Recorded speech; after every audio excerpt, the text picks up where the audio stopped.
Assalamualaikum warahmatullahi wabarakatuh. Salam cinta Balai Diklat Keagamaan Palembang. Halo pemirsa BDK TV, kembali lagi di salah satu program andalan dari BDK TV, Ngobyek, Ngobrol Asyik, Edukatif. Di episode kali ini bersama saya Nanda Kamtari selaku host, kita akan membahas tentang proyek penguatan profil pelajar Pancasila atau P5.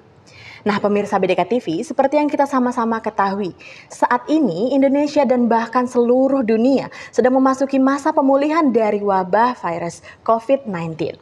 Nah salah satu juga yang kena dampaknya ini adalah di dunia pendidikan, di mana yang tadinya kita menggunakan kurikulum K13, sekarang kita sudah menerapkan kurikulum Merdeka. Nah salah satu inti dari kurikulum Merdeka ini ya pemirsa BDK TV adanya P5, Proyek Penguatan Profil Pelajar Pancasila. Namun mungkin sebagian dari kita tentunya masih ada yang bingung ya, apa Proyek Penguatan Profil Pelajar Pancasila P5 ini? Apa dan bagaimana? Maka dari itu, kami di Ngobyek menghadirkan seorang narasumber yang luar biasa, seorang widyaswara ahli media, dan juga seorang Dewan Pakar Ikatan Guru Indonesia Kota Palembang, Ibu Sri Sunarti MPD. Langsung saja kita sapa narasumber kita. Assalamualaikum Ibu Sri Sunarti. Waalaikumsalam warahmatullahi wabarakatuh, Nanda. Bagaimana kabarnya Ibu? Alhamdulillah baik dan sehat selalu. Sehat selalu ya, padahal ini di musim pancaroba, kayaknya banyak banget yang lagi sakit, tapi alhamdulillah belum sakit ya. Semoga tidak sakit ya. Semoga tidak sakit karena kita selalu mentaati dan mematuhi protokol kesehatan. Betul sekali. Tentunya kita masih harus menggunakan protokol kesehatan walaupun katanya COVID-19 sudah mereda ya Bu ya. Betul sekali. Baik, nah Ibu terkait tadi yang sudah Nanda bahas di awal tentang proyek penguatan profil pelajar Pancasila atau P5 Ibu. Mungkin ini bagi sebagian pemirsa BDK TV termasuk Nanda sendiri yang masih awam tentang P5 ini tidak tahu nih P5. Kayak Nanda cuma taunya P5 ini sebuah daerah di Palembang, Palimo, bukan ya? Bukan ya. Jadi mohon tolong dijelaskan nih Ibu sama kita semua dan pemirsa BDK TV, apa sih yang dimaksud dengan proyek penguatan profil pelajar Pancasila atau P5 itu sendiri? Oke. Sebelum kita tahu bahwa proyek penguatan profil pelajar Pancasila, kita harus tahu dulu bahwa pelajar Indonesia adalah pelajar sepanjang hayat, di mana pelajar Indonesia harus memiliki kompetensi, berkarakter, dan berperilaku nilai-nilai Pancasila. Nah, pelajar Indonesia juga diharapkan dapat mampu memiliki kompetensi serta menjadi seorang pelajar yang memiliki karakter yang baik sesuai dengan visi pendidikan Indonesia. Jadi di proyek penguatan profil pelajar Pancasila merupakan salah satu pendekatan pembelajaran melalui proyek di mana para peserta didik diajarkan untuk membangun karakter-karakternya melalui proyek tersebut. Nah, di dalam proyek penguatan profil pelajar Pancasila tersebut akan dimunculkan beberapa dimensi-dimensi profil pelajar Pancasila. Jadi seperti itu. Jadi lebih ke membangun karakter dengan inti dari dimensi-dimensi itu Bu ya, dimensi dari P5 ini sendiri. Nah, kalau Anda boleh tahu lagi nih, dimensi apa sih yang ada di profil pelajar Pancasila ini? Oke. Untuk proyek profil penguatan pelajar Pancasila ini kita memiliki 6 dimensi. Yang pertama, beriman, bertakwa kepada Tuhan Yang Maha Esa dan berakhlak mulia. Yang kedua, berkebinekaan global. Ketiga, bergotong royong. Keempat, mandiri. Kelima, bernalar kritis. Dan terakhir yang keenam yaitu kreatif. Baik, jadi tadi sudah ada pengertian dari P5 sendiri, kemudian sudah disebutkan pula oleh Ibu Sri keenam dimensinya, tentunya menjadi suatu pembangun karakter dari para pelajar itu sendiri. Nah, sekarang fungsi dari profil pelajar Pancasila ini sebenarnya apa sih Bu? Untuk apa kita menerapkan P5 ini di pendidikan kita lah? Profil pelajar Pancasila itu dijadikan sebagai gambaran kompas pelajar Indonesia, di mana pelajar Indonesia ini harus menjadi seorang pelajar yang berkarakter baik sesuai dengan visi pendidikan Indonesia, yaitu ingin mewujudkan pendidikan Indonesia yang berdaulat, mandiri, dan berkarakter sehingga terciptalah melalui profil pelajar Pancasila ini. Jadi Indonesia sekarang tidak hanya fokus dengan nilai-nilai akademik ya Bu, Betul sekali. tapi juga ingin menciptakan pribadi yang lebih baik untuk menciptakan generasi penerus bangsa yang berkepribadian baik seperti itu ya Bu ya. Betul sekali Nanda. Nah kalau misalnya nih Bu, untuk sekolah biasa ya, sekolah negeri maksudnya yang tidak di bawah Kementerian Agama, itu kan ada P5. Nah apakah di madrasah juga sudah diterapkan P5 ini sendiri ataukah ada proyek lain yang diterapkan di madrasah? Oke, betul sekali. Proyek penguatan profil pelajar Pancasila atau P5 itu berlaku di sekolah-sekolah yang di bawah Kementerian Pendidikan. Namun untuk di madrasah terkhusus di bawah naungan Kementerian Agama, kita mengenal lagi yang namanya proyek penguatan rahmatan lil alamin, di mana proyek penguatan rahmatan lil alamin juga dilaksanakan bersamaan dengan proyek penguatan profil pelajar Pancasila, di mana di sini diajarkan pelajar-pelajar Indonesia untuk memiliki sikap bernalar kritis yang baik, mampu berkolaborasi, berkomunikasi, beriman, bertakwa, serta yang terpenting yaitu moderat dalam keagamaan, sehingga menjadikan pelajar Indonesia anti kekerasan. Baik, luar biasa ya Bu Sri. Ya. Jadi maupun baik proyek penguatan profil pelajar Pancasila P5 ini sendiri maupun yang tadi sudah disebutkan di madrasah ada proyek penguatan rahmatan lil alamin, keduanya itu sama saja ya Bu ya. Jadi sama-sama bertujuan untuk membuat pelajar Indonesia memiliki kepribadian yang lebih baik sehingga tidak ada lagi yang namanya pelajar-pelajar yang dengan kekerasan, pelajar-pelajar yang terlalu anarkis seperti itu ya Bu ya. Betul sekali itu Nanda. Luar biasa, ini sangat menarik sekali. Nah, jadi Bu, ini kan sangat menarik nih tentang bagaimana cita-cita dari P5 ini sendiri untuk membangun karakter bangsa melalui para pelajar di Indonesia. Nah, bagaimana sih Bu implementasi dari proyek profil pelajar Pancasila di satuan pendidikan itu sendiri? Oke. Baik sekali. Untuk pelaksanaan proyek penguatan profil pelajar Pancasila di sekolah-sekolah maupun madrasah-madrasah tentunya memiliki beberapa tahapan. Yang pertama, membentuk tim fasilitator. Jadi di sini kepala satuan pendidikan itu membentuk seorang fasilitator proyek yang akan menaungi beberapa fasilitator di beberapa fase.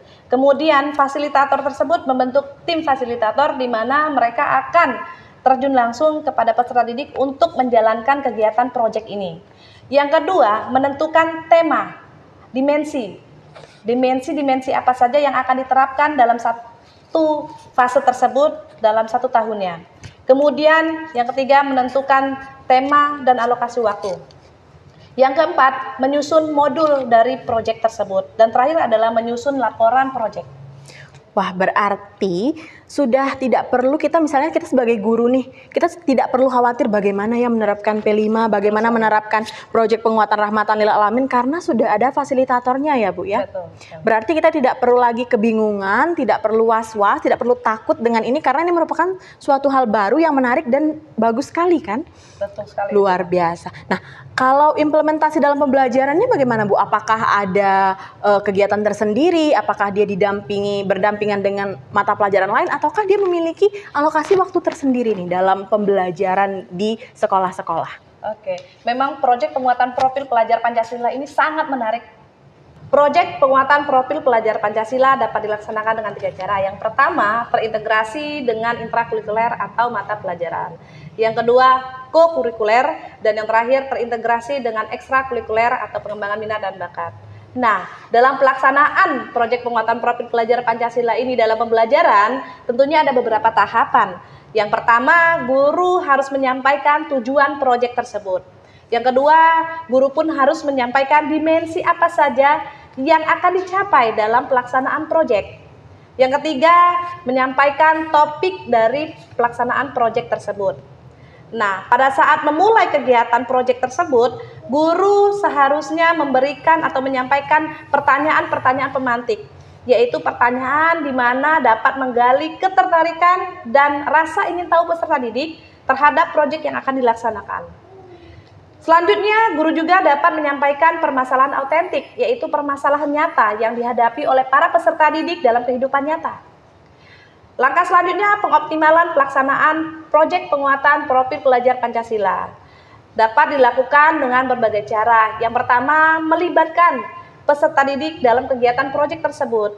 Yang kedua, peserta didik juga dapat menyampaikan gagasan, ide, dan juga berkomunikasi secara langsung kepada tim fasilitator dan juga para peserta didik lainnya. Selanjutnya, mengefektifkan kegiatan proyek tersebut, melakukan diskusi dan kegiatan-kegiatan kolaborasi lainnya. Selanjutnya, yang terakhir yaitu melakukan gelar karya atau pameran yang dinamakan dengan perayaan proyek. Nah, dalam kegiatan perayaan proyek ini, guru juga dapat memberikan kesempatan kepada para peserta didik untuk menampilkan hasil proyeknya dengan melalui gelar karya, pameran, dan juga presentasi seperti dalam video berikut ini.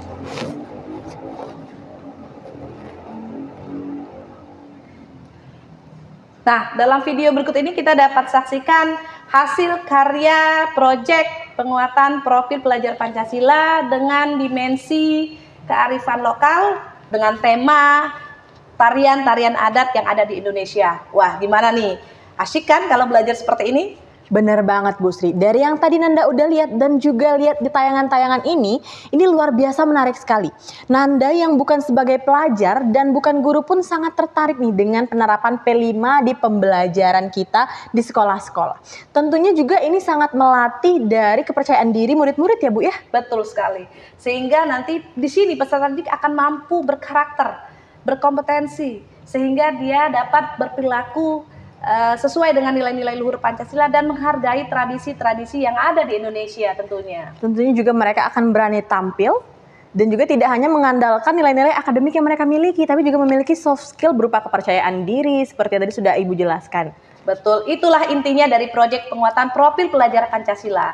Jadi di sini kita ingin menciptakan pelajar-pelajar Indonesia yang berkarakter, yang memiliki tidak hanya pengetahuan, tetapi juga keterampilan. Setelah mereka menyelesaikan jenjang pendidikan, mereka akan mampu menghadapi tantangan yang ada di Indonesia tentunya.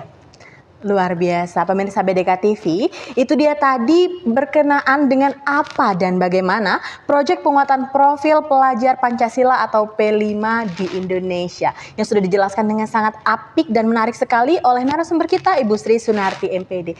Nah Ibu Sri, apakah ada hal terakhir nih pesan-pesan untuk baik guru maupun pelajar yang di Indonesia maupun bukan hanya yang di bawah Kementerian Agama saja ya Bu ya, tapi seluruh Indonesia, apakah ada yang ingin disampaikan Bu? Oke, kepada para guru di Indonesia nih, bahwa teruslah bersemangat untuk terus memajukan generasi-generasi Indonesia dengan terus menerapkan proyek penguatan profil pelajar Pancasila dalam pembelajaran. Terus semangat, terus selalu berinovasi dan berkreasi sehingga nanti dapat menciptakan pelajar-pelajar Indonesia yang berkarakter, yang memiliki sikap perilaku yang baik. Kemudian untuk para peserta didik tentunya semangat dalam belajar, selalu berinovasi, selalu percaya diri untuk menampilkan minat dan bakat kalian, sehingga kalian bisa menjadi generasi-generasi harapan bangsa. Luar biasa, intinya bagi guru dan peserta didik jangan lupa untuk semangat ya Bu. Betul, semangat sekali untuk menempuh pendidikan ini menjadi pendidikan yang lebih baik lagi untuk generasi bangsa seterusnya. Baiklah pemirsa BDK TV, itu dia tadi yang dapat kami sampaikan di Ngobyek Ngobrol Asyik Edukatif episode kali ini. Saya Nanda Kamtari beserta narasumber kami Ibu Sri Sunarti MPD pamit undur diri. Sampai jumpa.